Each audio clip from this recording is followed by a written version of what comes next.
എല്ലാവർക്കും നമസ്കാരം. നക്ഷത്രലോകം എന്ന ചാനലിലേക്ക് എല്ലാവർക്കും സ്വാഗതം. നമ്മൾ പല പല പ്രശ്നങ്ങളിലായിരിക്കും ഡേ ടു ഡേ ലൈഫിൽ നമ്മൾ നേരിടാൻ പോകുന്നത്. നമ്മുടെ വീട്ടിലുള്ള നെഗറ്റീവ് എനർജിയും നമ്മൾ എത്ര കാര്യം ചെയ്താലും ചില സാധനങ്ങൾ നടക്കാറില്ല.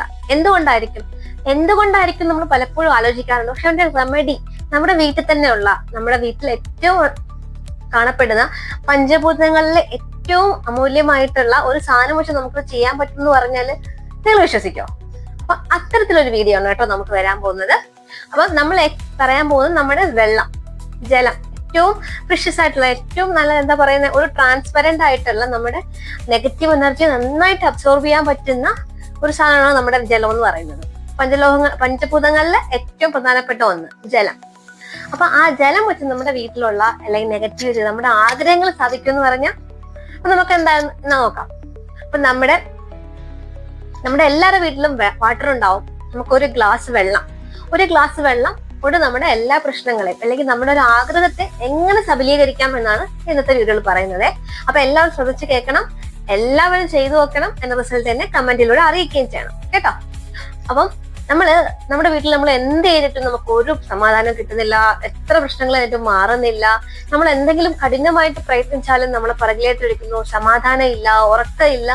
അപ്പൊ ഇതിൽ നിന്നൊക്കെ നമുക്കൊരു ഈ പ്രശ്നത്തിനൊക്കെ നമുക്കൊരു മുക്തി വേണ്ടേ? അപ്പൊ ഈ മുക്തി നേടാനായിട്ട് നമ്മൾ ചെയ്യേണ്ടത്, നമുക്ക് ഉറങ്ങുന്നതിന് മുന്നേ എല്ലാവർക്കും ചെയ്യാൻ പറ്റുന്ന ഒരു കാര്യമാണ് ഒരു ചില്ല് ഗ്ലാസ്സിൽ കുറച്ച് വെള്ളം എടുക്കുക, നിറച്ച് വെള്ളം എടുക്കുക കേട്ടോ. ഒരു ചില്ല് ഗ്ലാസ്സിൽ നിറച്ച് വെള്ളം എടുക്കുക. പ്ലാസ്റ്റിക് ഗ്ലാസ് എടുക്കണ്ട കേട്ടോ. ഇപ്പൊ ചില്ല് ഗ്ലാസ് ഇല്ലാത്തവരാണെങ്കിൽ ചെമ്പ് ഗ്ലാസ്സിലോ അല്ലെങ്കിൽ സ്റ്റീൽ ഗ്ലാസ്സിലോ എടുത്താൽ മതി. പക്ഷെ പ്ലാസ്റ്റിക് ഗ്ലാസ്സിലൊന്നും എടുക്കരുത് കേട്ടോ. അപ്പൊ ആ ചില്ല് ഗ്ലാസ്സിൽ എടുക്കുന്നത് നമുക്ക് ഒരുപാട് കാര്യങ്ങൾ കാണാൻ വേണ്ടിയിട്ടാണ്. അപ്പൊ ആ ഒരു ചില്ല് ഗ്ലാസ്സിൽ നമ്മൾ എല്ലാ പണിയും കഴിഞ്ഞ് നമ്മൾ ഉറങ്ങാൻ കിടക്കുന്ന നേരത്ത് മാത്രം ഒരു ഗ്ലാസ് നിറയെ വെള്ളം എടുക്കുക. വെള്ളം എടുത്തതിന് ശേഷം നമ്മൾ കിടക്കുന്നത് എവിടെയാണോ ആ റൂമിലേക്ക് പോവുക. നമ്മുടെ പ്രശ്നങ്ങളെല്ലാം മനസ്സിൽ വിചാരിക്കുക, നമ്മുടെ പ്രശ്നങ്ങളെല്ലാം നമ്മളതിൽ കാണുക. ഇത് നമ്മുടെ ആഗ്രഹങ്ങളും അതിനോട് പറയുക. ഇതെല്ലാം നമ്മുടെ ഈ ജലത്തിലൂടെ നമുക്ക് സാധിച്ചു തരണേന്ന് നമ്മൾ പ്രാർത്ഥിക്കുക. നന്നായിട്ട് മനസ്സുരുകി തന്നെ പ്രാർത്ഥിക്കുക. നന്നായിട്ട് ശാന്തമായി സമാധാനമായി പ്രാർത്ഥിക്കുക. പ്രാർത്ഥിച്ചതിന് ശേഷം നമ്മുടെ കിടക്കുന്ന കട്ടിന്റെ അടുത്തുള്ള ടീപ്പോയിലോ, അല്ലെങ്കിൽ ടീപ്പോ ഒന്നും ഇല്ലാത്തവരാണെങ്കിൽ കട്ടിന്റെ താഴേക്കോ അടിയിലേക്ക് വെച്ചാൽ മതിയോ. കട്ടിന്റെ അടിയിലേക്ക് വെക്കുക. എന്നിട്ട് നമ്മുടെ ആഗ്രഹങ്ങളൊക്കെ നന്നായിട്ട് ദൈവത്തോട് പ്രാർത്ഥിച്ചു. നിങ്ങൾക്ക് ഏത് ദൈവമാണോ ഇഷ്ടം അല്ലെങ്കിൽ ഏത് ദേവിയാണോ ഇഷ്ടം അവരെ പ്രാർത്ഥിച്ച്, അല്ലെങ്കിൽ ഒന്നും പറയണ്ട, നമ്മുടെ ഈ ആഗ്രഹം നമ്മുടെ വെള്ളത്തിനോട് പറഞ്ഞ് നന്നായിട്ട് പ്രാർത്ഥിച്ച് കട്ടിന്റെ അടിയിൽ അടച്ചു വെക്കണം എന്നില്ല കേട്ടോ, തുറന്ന് തന്നെ വെക്കാം. വച്ചിട്ട് സുഖമായിട്ട് കിടന്നുറങ്ങാം.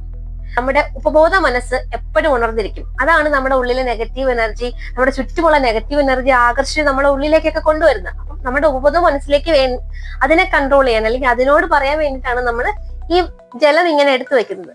ചില്ല് ഗ്ലാസ്സിൽ ജലം എടുത്തിട്ട് നമ്മൾ കട്ടിന്റെ അടിയിലേക്ക് വെച്ചിട്ട് ഉറങ്ങാം. രാവിലെ എണീച്ചിട്ട് നമ്മൾ ആദ്യം ചെയ്യേണ്ടത് ഈ ഗ്ലാസ്സിലെ വെള്ളത്തിലേക്ക് നോക്കുക എന്നുള്ളതാണ്. ആ ഗ്ലാസ്സിലെ വെള്ളത്തിലേക്ക് നോക്കുമ്പോൾ അതിൽ ചെറിയ കുമിളകള്, നമ്മള് രാത്രി കിടന്ന് ഉറങ്ങാൻ നേരത്ത് വെച്ച വെള്ളത്തിൽ ഒരു കുമിള ഉണ്ടായിരുന്നില്ല. രാവിലെ എണീച്ച് നോക്കുമ്പോൾ ചെറിയ കുമിളകളൊക്കെ ഉണ്ടെങ്കിൽ നമ്മുടെ ഉള്ളിലെ അല്ലെങ്കിൽ നമുക്ക് അവിടെ ഒരു നെഗറ്റീവ് എനർജി ഉണ്ട് നമുക്ക് മനസ്സിലാൻ പറ്റും. ഈ ജലത്തിലൂടെ നമ്മുടെ നെഗറ്റീവ് എനർജി പുറത്തേക്ക് പോവാണ്. അല്ലെങ്കിൽ ജലത്തിന്റെ കളറൊന്ന് മാറിയിരിക്കും. അപ്പൊ കളറൊന്ന് മാറിയിരിക്കുകയാണെങ്കിൽ നമുക്ക് മനസ്സിലാക്കാൻ പറ്റും അവിടെ എന്തുണ്ട്, നമ്മളിലൊരു നെഗറ്റീവ് എനർജി ഉണ്ട്. ആ നെഗറ്റീവ് എനർജി പുറന്തള്ളപ്പെടുകയാണ്. എന്നിട്ട് ആ വെള്ളം എന്ത് ചെയ്യുക, ഒന്നീ സിങ്കിലേക്കോ വാഷ് ബേസിനിലേക്കോ ഒക്കെ ഒഴിച്ചു കളയുക. അല്ലെങ്കിൽ ഒരു ചെടിയുടെ മൂട്ടിൽ ഒഴിക്കരുത്, പ്രത്യേകിച്ച് തുളസിയുടെ മൂട്ടിൽ ഒഴിക്കരുത്. നിങ്ങൾ ഇത് കൊണ്ടുവന്ന് ഏതെങ്കിലും തുറന്ന ഒരു പ്രതലത്തിൽ കൊണ്ട് ഒഴിച്ച് തറയിലേക്ക് ഒഴിച്ചു കളയുക. അപ്പൊ എന്നിട്ട് നിങ്ങൾ 21 ദിവസം, ഞാൻ പറയാനേ 21 ദിവസം നിങ്ങൾ ഇങ്ങനെ ആത്മാർത്ഥമായിട്ട് നിങ്ങൾ ചെയ്യാന്നുണ്ടെങ്കിൽ നമുക്ക് എന്തായാലും നമ്മൾ ആഗ്രഹിച്ച കാര്യം കൃത്യമായിട്ട് നടക്കും. അപ്പൊ നിങ്ങൾ ശ്രദ്ധിക്കേണ്ടത് 21 ദിവസം ഇത് കൃത്യമായിട്ട് ചെയ്യുക എന്നുള്ളതാണ്. മാത്രമല്ല, ഇനി സ്ത്രീകളെ സംബന്ധിച്ചാണെങ്കിൽ അവര് ഈ അശുദ്ധിയുള്ള ദിവസം തുടങ്ങാതിരിക്കുക. അശുദ്ധി കഴിഞ്ഞ ശേഷം സ്റ്റാർട്ട് ചെയ്യുക. പക്ഷെ ഇത് തുടങ്ങി, ഇപ്പൊ ഞാനിപ്പോ ഇന്ന് തുടങ്ങി, ഒരു 10 ദിവസം കഴിഞ്ഞപ്പോഴത്തേക്ക് എനിക്ക് അശുദ്ധിയായി എന്ന് വെച്ചാൽ നമ്മളത് മുടക്കേണ്ടതില്ല. കാര്യം പ്രത്യേകിച്ച് നമ്മളൊന്നും ചെയ്യുന്നില്ല, ഒരു ജപമോ ഒന്നും ചെയ്യുന്നില്ല, നമുക്ക് കണ്ടിന്യൂസ് ചെയ്യാവുന്ന കാര്യമാണ്. അപ്പോഴ് മുടങ്ങാതെ 21 ദിവസം ചെയ്യുക. ചെയ്തതിനു ശേഷം നിങ്ങൾ എന്നെ റിസൾട്ട് മസ്റ്റ് ആയിട്ടും അറിയിക്കുക. അപ്പം എല്ലാവരും ചെയ്തു നോക്കുക. എല്ലാവർക്കും ആശംസകൾ. ഒരിക്കൽ കൂടി നന്ദി, നമസ്കാരം.